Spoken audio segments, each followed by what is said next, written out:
COP28, countries agreed to triple renewable energy as the source of power around the world by 2030 to avert the worst effects of global warming. That's a big deal. And think about it, it's only 5 years away. I mean, 2024 is almost over. And renewables are the fastest growing power source, which is great. But according to the Renewable Energy Statistics 2024 report released by the International Renewable Energy Agency in July, we are far from that goal yet still. So what will it take to meet that goal?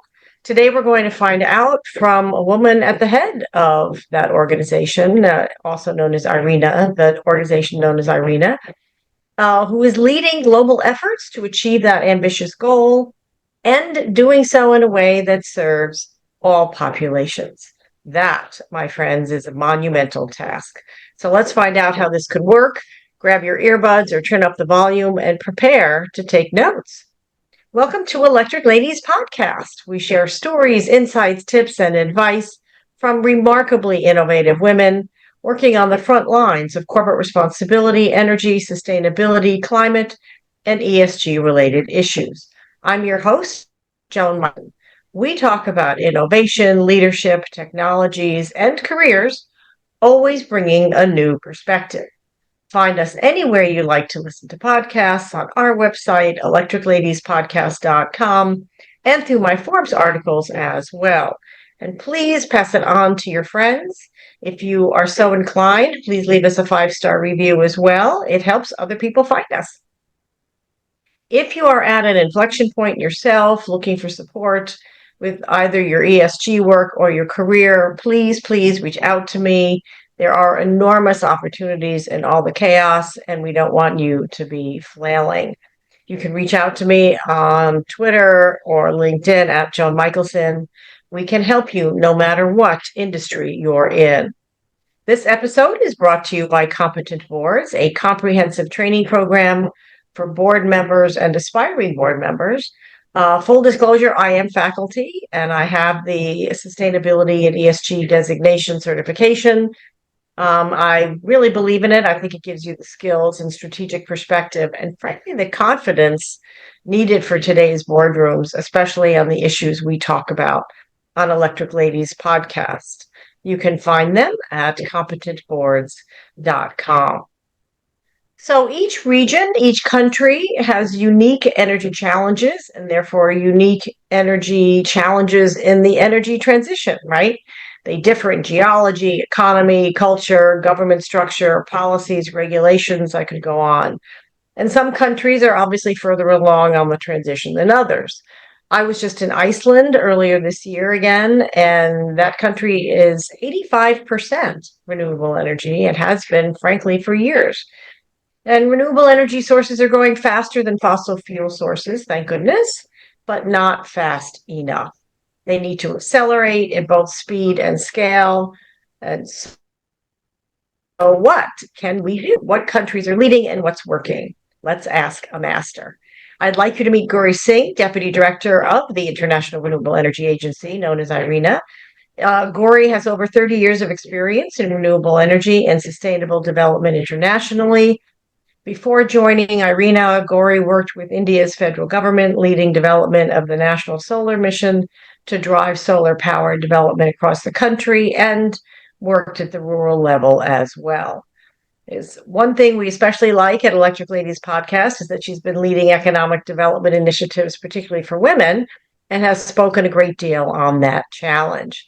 I had the distinct pleasure of hearing Gauri speak on these issues at a big international geothermal conference on my recent trip to Iceland, and I knew I wanted you to meet her too. She has a BA in economics and an MBA and an honorary doctorate even, all from India. So without further ado, please join me in welcoming Gauri Singh to Electric Ladies Podcast. She joins us from Abu Dhabi today. Way cool. Welcome, Gauri, and thank you for joining us. Thank you, Joan. It's a pleasure. Oh, you're welcome. You're welcome. So let's start off by understanding what exactly IRENA does. What does the International Renewable Agency actually do, and who does it represent? So it's Joan, very interesting that you ask me that because we are a young organization. Not many people know about us. People in the renewable energy sector definitely know us, but we started in 2011 when we had our founding members, which were about 60 countries that came together, and our headquarter is in Abu Dhabi, but we also have a large office in Bonn in Germany.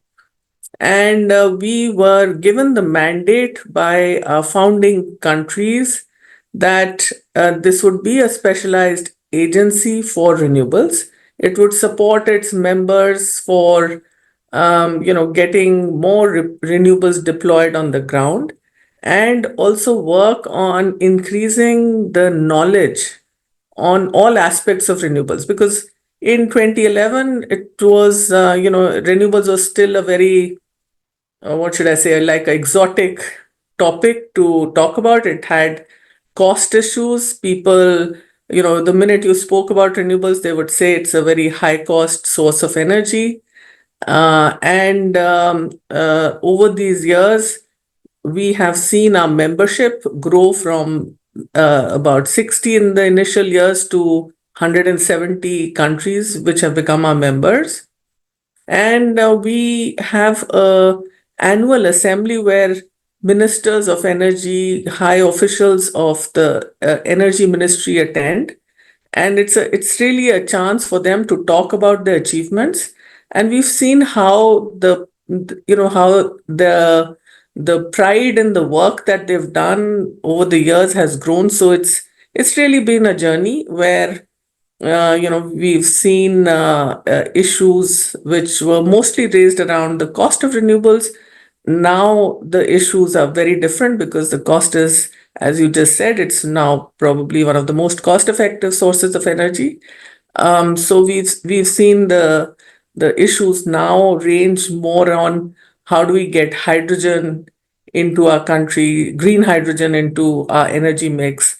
How do we get the grid infrastructure going? So, there's a change from the issues that got talked about earlier to now, which are much more about energy transition in their own countries.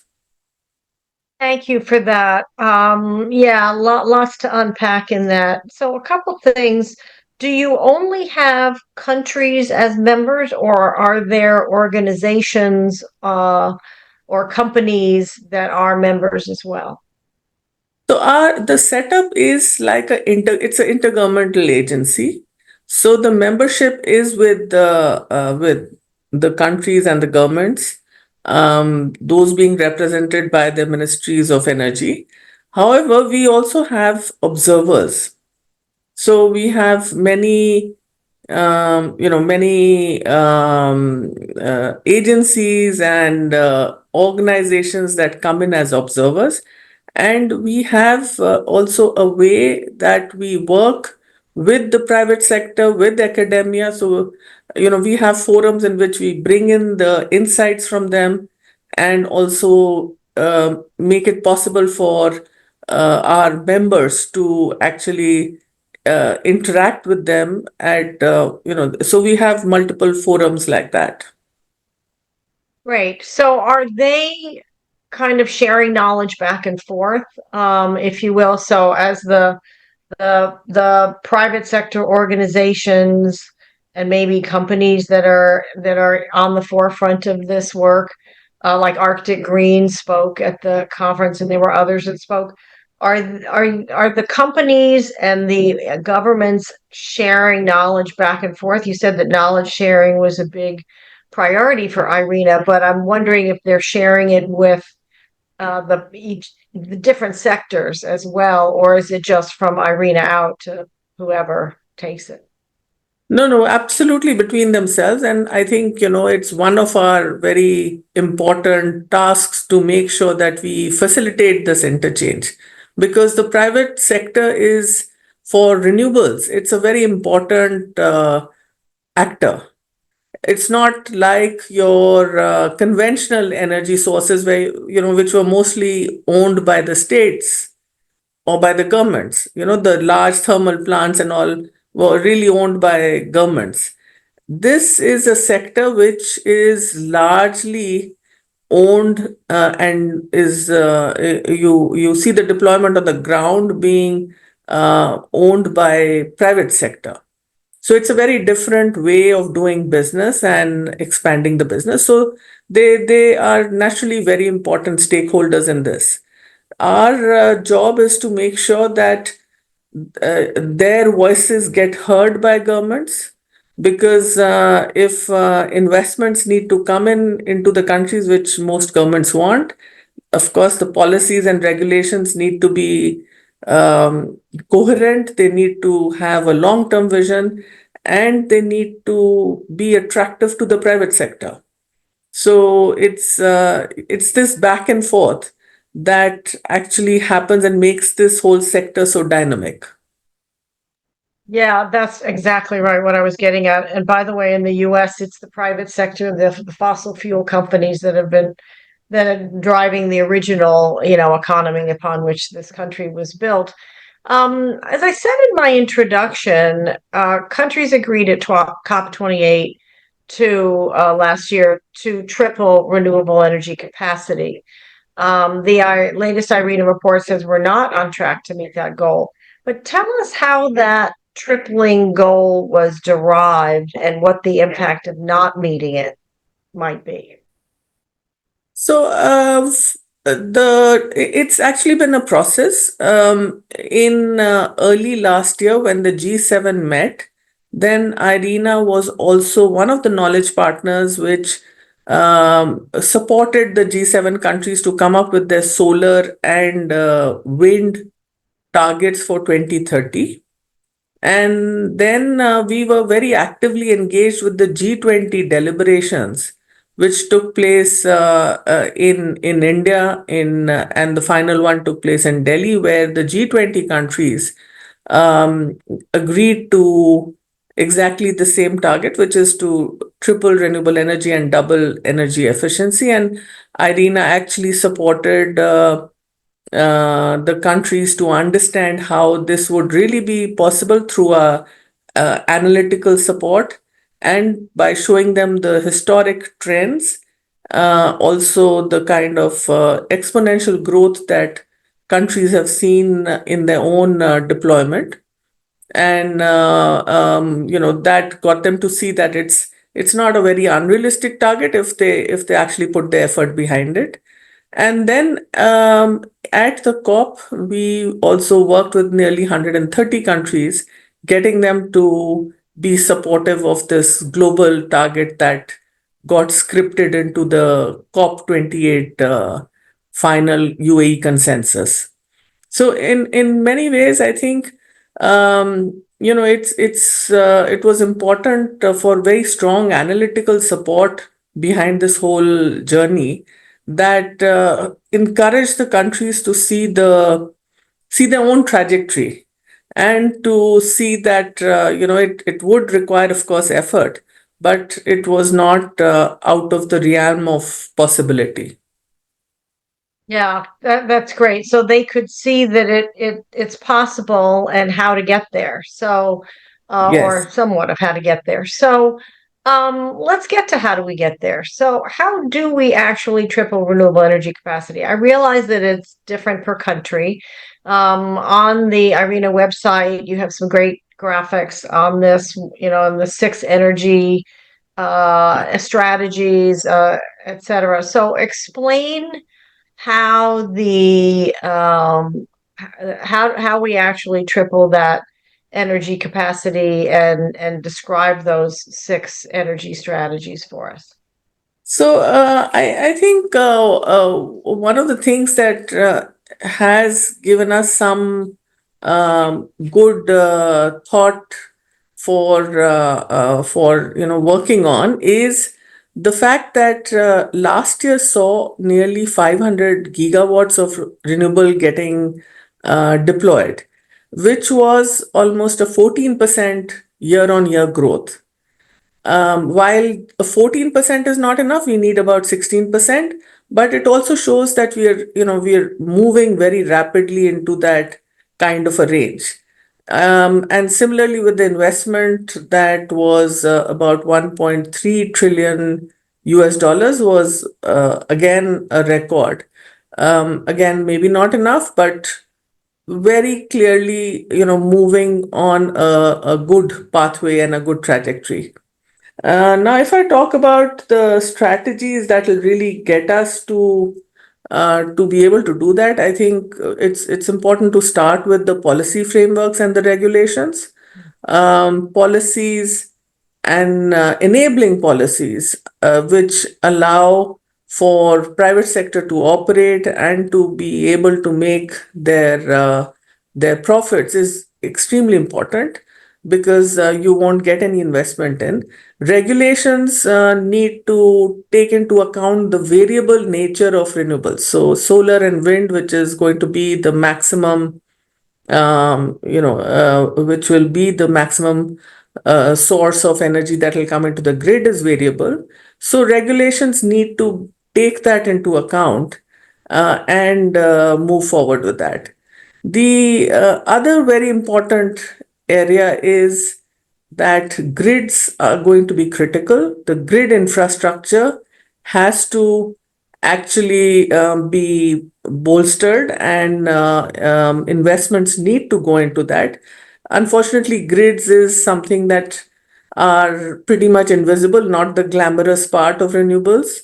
But they will prove to be a roadblock if investments are not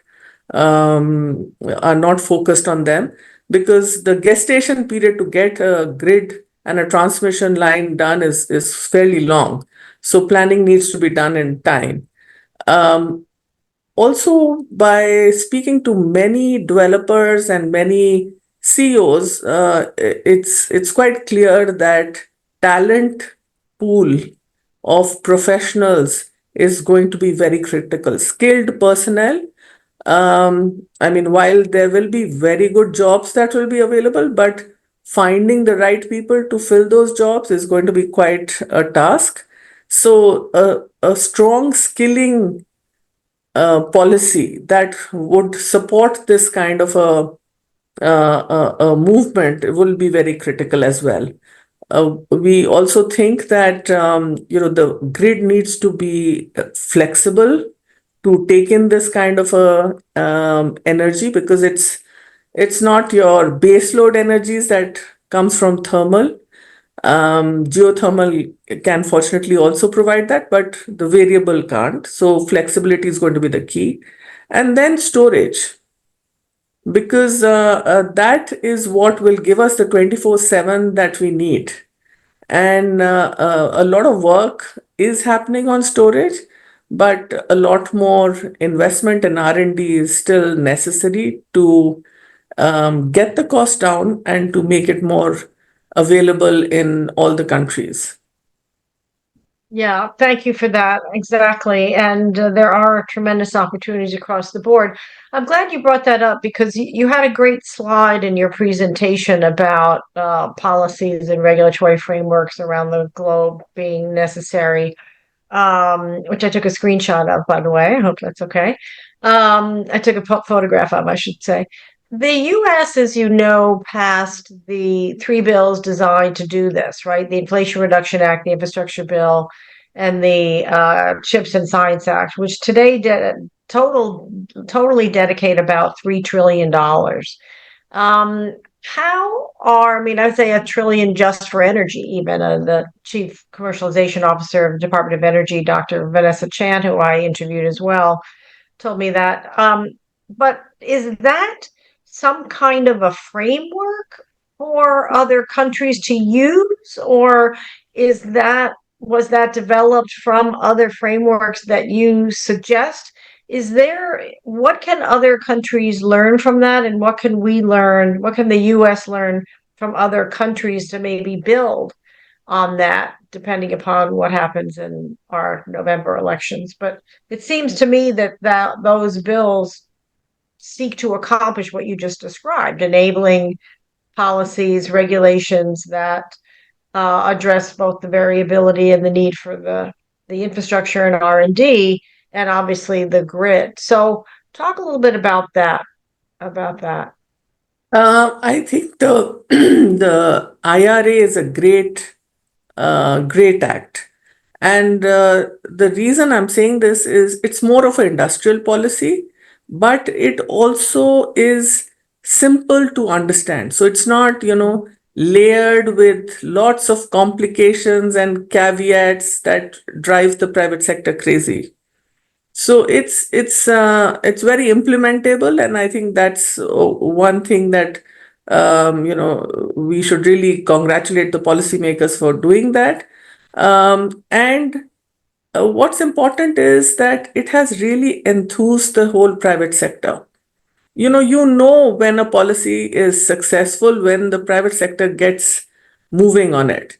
And if nothing happens and it really doesn't drive the private sector to start looking at making investments, then you know that you need to do a complete review of what you've put out as a policy. So, since it has really spurred that kind of dynamism in the sector, in the US, in the private sector, you have fossil fuel companies also now making a strong bid to get the incentives from IRA. And you, of course, have the renewable energy companies doing the same. It just goes to show that this is a policy that seems to have struck the right chord. Now, in many countries, what we've seen is that sometimes there's a lot more emphasis on the supply side, which is, really promoting or incentivizing the producers of energy to come through. And in some, you see there's this demand side pull. So there's a clear off-taker that's there. But in our view, a really good policy is one which takes care of both the supply side and the demand side incentives. Because without that, without having an off taker, the investments won't come.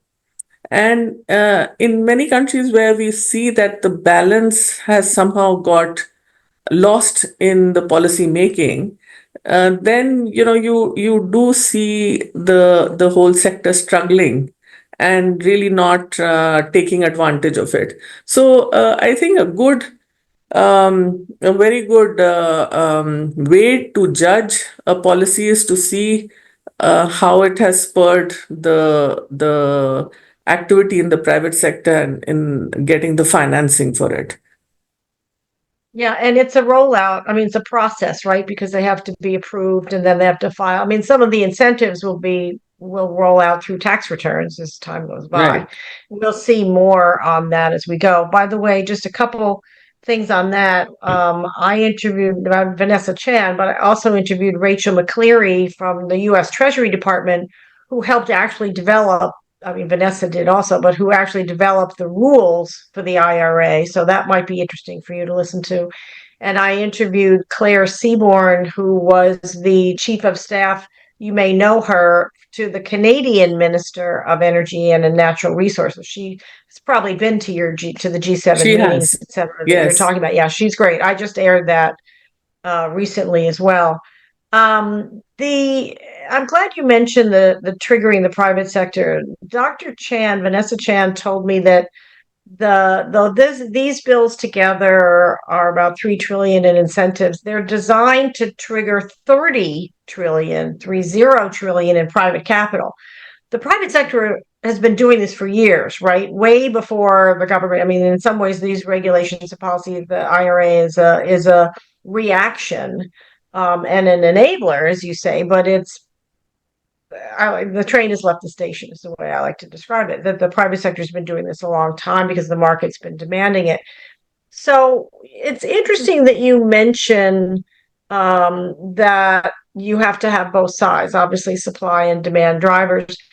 How is the private sector how is private capital being deployed now? I mean, I know that you're focused on governments as well, but those governments are dependent upon how their economies are doing and their tax revenue from those companies, right? Private sector. So how are private sector companies, I mean, how is private capital reacting to bills like the IRA? You said they're stepping up and they are, but it's a process. But how is private capital in other countries reacting to it? Are they like, calling you up and saying, get my country to do this too? Or how is that? What's their response? So I think one of the things that we are seeing is that most of the countries have very competing uses of public finance. So it's, naturally there are many sectors that compete for the limited public finance that's available. And it's only when a policy instrument deploys the public finance in a way that it can actually have a leverage. And I think, we really consider a leverage of 5 to 6 times as being great. Now, if what IRA has been able to do is to be able to leverage 10 times the amount of public finance, I think that's really telling you that it's a very efficient policy. And clearly, this is being watched by many countries because all the governments are very interested in optimizing and making public finance available in a way that it's able to leverage a multiple of itself and bring in private capital. What's also important is that private capital always comes with a cost of capital and it has implications on affordability. In many developing countries, because of the perceived risks, whether, the risk could be a country risk, it could be a currency risk. So the cost of capital actually is high. So they face a double whammy of not having enough private sector capital flowing in and also the cost of capital being high. And I think that's a riddle that most of the governments are trying to fix and trying to see how the limited or the constrained public finance they have can actually get in the private finance at a lower cost of capital so that the affordability of the electricity that it produces doesn't go too high. Yeah, I'm so glad you mentioned that. I would imagine that legislation like the Inflation Reduction Act and the infrastructure bill would be inspiration for and incentives for these other countries to try to tackle it. I mean, they can almost say, okay, well, let's use this as a model, maybe, right? I would think that some of them that are struggling, I mean, the US doesn't have the same cost of capital issues. And of course, the Fed just lowered interest rates a bit. But we have some cost of capital issues, but not to the extent of the countries you're talking about. Um, one other thing you mentioned at the geothermal conference that I thought was really fascinating to me is about food and agriculture, because food supply and food security is a ginormous issue, and it's only getting worse with climate change impacts, right? It's especially in the global south, it's enormous. I mean, the floods and the wildfires and everything, things are, and the heat waves, they're either getting fried, drowned, or just land being completely unarable, right?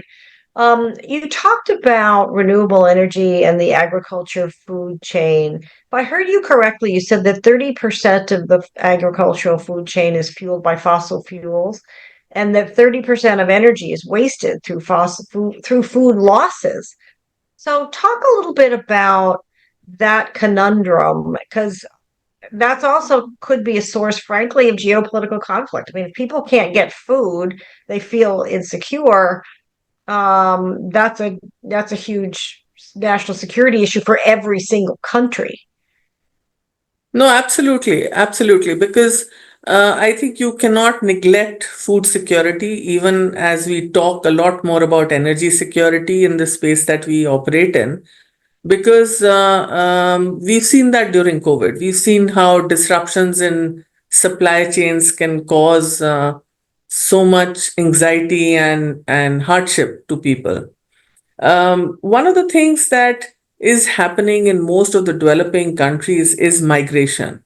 And you see actually migration happening from the rural areas to urban, peri-urban areas. But the people who are migrating, sometimes the whole family is not migrating because you don't really have a place to go to in these urban areas. So it's the men who migrate, leaving behind their families. So these are families that are headed by women, and they are the ones who are responsible for taking care of the children and the elderly. So the women are also the ones that will then be responsible for doing the agriculture activities in and around their house. I mean, around their in the farms, and that means that you're really talking about a very vulnerable section of the population, which is pretty much left behind, and they're really dependent on diesel gen sets to power their agriculture pumps and all post harvest operations. Now this is where I think renewables can play a very big role, apart from, of course, the fact that renewables have a upfront cost, but they don't have really an operating cost. So if you buy a solar pump, then there is an upfront cost, but then the cost of operating it is not, it's negligible. And there are many other post harvest equipment that can also run on solar, milling, the threshing, and all those other things. So I think while we are all very fascinated by the large gigawatts that are getting deployed and the transmission networks that need to be built and invested in, this is a segment that we should not forget, because this is a very important segment because it really impacts the food security and is really impacting the more vulnerable sections of the society, and which is why you do find the discussions at COP, which are mostly focused around mitigation, now gearing more and more towards adaptation. So it's about adaptation to the climate change that's happening. So you find, crops have a different cycle than what we used to see. You need to come in with a very different type of seeds, because you there are much shorter ripening periods that are available, and also make sure that in that cycle you have the right kind of resources that can lead to optimum production. So getting the productivity to increase. And I definitely think that the food security is very, very linked to women, because unfortunately, when you think about a farmer, you think about a male farmer.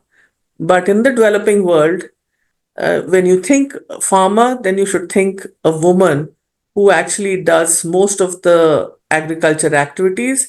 You might have the her husband or her elder son do the marketing and getting the inputs from the market, but really all the other activities are done by women.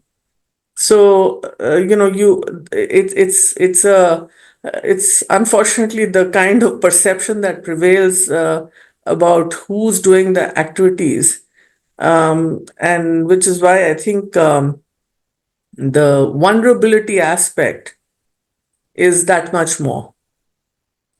Thank you for that. I appreciate that a great deal. You touched on several things in that I just want to get to. It's funny because in the U.S., it's the opposite. Women tend to do marketing and men are in the field. But the USDA has told me, in fact, the assistant secretary told me that the largest growth in the United States in the farmer population has been women in their 30s, which is really Oh, interesting to me. Yeah, and I think part of it is this whole thing with COVID and people changing their lives and wanting to do something else. I happen to know some female farmers myself, by the way. I can connect you to if you're interested. But that's really interesting. You talked at the IGC. I just want to ask you this and then get some career advice from you before I let you go. But you talked, because I could talk to you for like 6 hours about this stuff, but obviously that's not going to happen. But you just want to build on what you just said because you did talk eloquently about the particular impact that climate change has on women and also the critical role of women in the energy transition. I heard obviously the need for personnel, we get more women in the workforce, et cetera. But explain that more. Like what were you getting at and what are those particular effects on women and what are the opportunities for women? What's the role? it's very interesting that this type of energy, which is renewable, is very women friendly.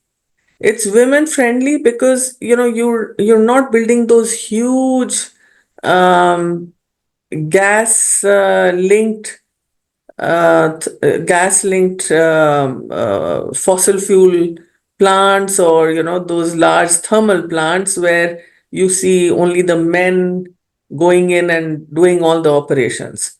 This is a very modular technology that's available at you can go in solar, for example. You can go as small as a kilowatt to as large as a gigawatt and more. So, in fact, you can even go below a kilowatt. You can get into watts also if you have energy efficient light bulbs and all. You can actually light up a house with panels which are just in watts. So it has that potential to be able to really get customized as per your use case, and that is something which I don't think enough has been done. And I think with women, the big advantage is that women are innovators because they necessarily have to operate in conditions that sometimes also means the getting a proper livelihood for their families and being able to make sure that they survive in very difficult circumstances. And so it's very amenable to getting customized to the kind of productive uses that the other source of energy is not. So it's important that women who have always been producers of energy in a way, because they've gone and collected firewood and cooked food on it, so they have been really producers of energy and consumers. But somehow the this link between them also being producers and consumers got lost because they then just became passive consumers. I think what's needed is for the women to understand that this is not rocket science. This is an area that they can definitely be in and make a difference and adapt this energy source that's very modular and customizable to many of the use cases. So I guess when you say, for example, you're talking about a health clinic. Now, a health clinic, you in a rural area, if you ask the male population, they think that you need electricity from 10 to 5, 10 o'clock to 5 o'clock, because they think the patient should come at that time. But if you ask a woman, the first thing she'll probably say is that you need to have light, even at electricity in the night, because you don't know when the delivery cases will come in. And that's something, the men will never figure out. So I think, the kind of innovation, that the circumstances that women live in and survive and thrive in are so different. And this is an energy source that can actually be well customized to be able to meet those needs. That's so brilliant. I love that you said that. And also, I mean, it kind of reminds me of a program that I think Coca-Cola did a long time ago. I don't know if they're still doing it, of putting in solar powered facilities where women can come, they're women run, can come and charge their phones or charge whatever they need to charge, that is a safe space, and then Yes. that frees them to then be able to get an education and build a business and get economic development, etc. And then programs where they other programs to help them get water so they don't have to be at risk going to get water, and there's less vulnerability, and again it frees up their time. It's tremendous, and I I worry that people in the global north don't think enough about these kinds of issues because they take the conveniences that in the global north for granted. Although there are parts of this country in the United States that don't have those opportunities either. So, really And important. I I love your just example of the health clinic. That's great. No, and Yeah. I just want to add, it's what we all say when we are in a meeting on energy access and clean cooking, that you still have about 2 billion people who don't have access to clean cooking. Had it been a problem that the male world was facing, you'd probably have solved it long back. But it just becomes invisible because it's the women who are spoiling their lungs, puffing away with that smoke, and no one really sees the kind of damage it's doing to them and also to the household. Yeah, absolutely. I love Milan Verveer's project to get cook stoves into different areas on an expedited basis. It's really brilliant. There's also about 2 billion people that lack electricity in this world, which is kind of a staggering. I think it's 1.6 billion or 1.7 billion. And that's It's clean really, cooking. That's clean cooking. yeah, Around 700 million who lack access to clean energy, to affordable clean energy, and yeah. access to energy, full stop. Yeah, exactly. And Electricity. that's, yeah, and I'm glad that number has gone down, but that's still way too high, especially in Absolutely. the way the economy runs today, right? So, before I let you go, I'd like to get career advice for mid-career women. I'm talking about women who have 10, maybe 15 years of experience. They have whatever education makes sense for them. But they want to advance, they want to excel, but they want to make a difference also. What advice would you give to her? I think one of the first things I would say is it's important to get out of your comfort zone. And that's something, I mean, if I look at myself, it's not a very happy situation to be in, but you really need to push yourself to get out of the comfort zone, because that's what gives you growth. That's what really opens your mind to the other opportunities. And a lot of the times we get stuck in a situation which is going like okay, but you don't really want to make the effort to look beyond that.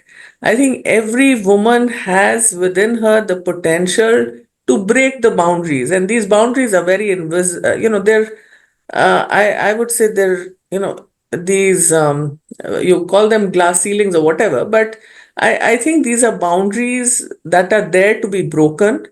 These are just mental barriers that most women see for themselves, and it's not going to be easy. I can I mean I know it's not going to be easy, but it's not going to be that difficult as one would imagine. So that would be my first career advice, that break out of the comfort zone that you are currently in. The second thing I think is, which is again very important, is that it's not good to be stuck in career roles that get stereotyped. And very often, I think a lot of us get into those kind of stereotyped roles. And whether it is increasing your professional education, whether it is getting reskilled or upskilled, I think it's important to break those stereotypes as well, and to be able to do what you really want to do. And I think the third very important thing, which has always kept me going, is get yourself a good mentor. You do need a leg up, and a good mentor is always good to go to, because sometimes you just get caught in your own small silo and not able to look beyond it. So while a network of peers is great, but a good mentor is something that helps you look beyond, what you can see. I love that. Yeah, and I would also pose it that you can tap people for what I call mini mentoring moments where you ask people, can I just ask you something if you're facing something, and it doesn't have to be, it's great to have a kind of formal relationship, but it doesn't always have to be. You can call Yes, somebody or email or text somebody that and just say, look, I really respect your experience. I'm facing X, or I'm stuck, I'm thinking about Y, what would be your take, or how should I think about this? Can I talk to you for 10 minutes or something? And I think that, or even just approach them at an event, right? And say, can I talk to you for absolutely. a few minutes? Those little moments can really make a huge difference. I think that's really helped me a lot. And I do coaching, but I find a lot of women want to get into this space who are not in it, or they want to advance. And you're right. We have our own assumptions in our own heads, right? And we get complacent and we say, oh, well, I can't because X, or I can't because Y. It's like, well, what if you could? What if that wasn't a barrier? Oh, my family won't relocate or whatever. It's like, well, how do you know? Have you talked to them about it? you Exactly, know? exactly. And also ask for it. I interviewed a woman executive from Thomson Reuters who had previously worked at Credit Suisse, and she said she had two little kids at the time, and she was leaving her boss's office one day, and she said, "Oh, by the way, don't reject me for an overseas role because I have small children. Have a Oh, nice day." And okay. she walked out. And 2 weeks later, she was offered a job in Hong Kong and moved from New York to Hong Kong. So you don't know what the assumptions are in their head either, right? Absolutely, absolutely. And I think, what you said is absolutely brilliant. If you don't ask and if you don't let people know, they're not going to get inside your mind, and you're not going to get inside theirs. Exactly, exactly. Thank you so much, Gauri. Any final thoughts before I let you get back to your day? No, thank you so much, Joan. I really enjoyed talking to you, and I hope your listeners enjoy the conversation that we've had. It's been a nice mix of getting to a technical level and talking to that, but also then moving on to a much more personal, and a mix of this conversation is what I've really enjoyed. Thank you so much, Gauri Singh of the International Renewable Energy Agency. And thank you for what you do every day, Gauri. I really appreciate you joining us, but the work that you do every day and helping these countries um, practice what they preach and keep to their commitments and help save the planet, because obviously this is a global challenge. We all have to work together on it. So thank you so much. Thank you so much. Bye. You're Bye. welcome. Bye bye.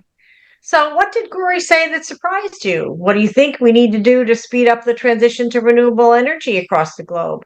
Post it to us on Twitter or threads at Joan Michelson. Send us any questions there as well. You may win a complimentary coaching session with me. I've met some cool people that way. And please subscribe to our mailing list to stay abreast of our amazing guests like Gauri, our articles, and career advice. And you can do that on electricladiespodcast.com. I'm Joan Michelson. Thank you for joining us. See you next time.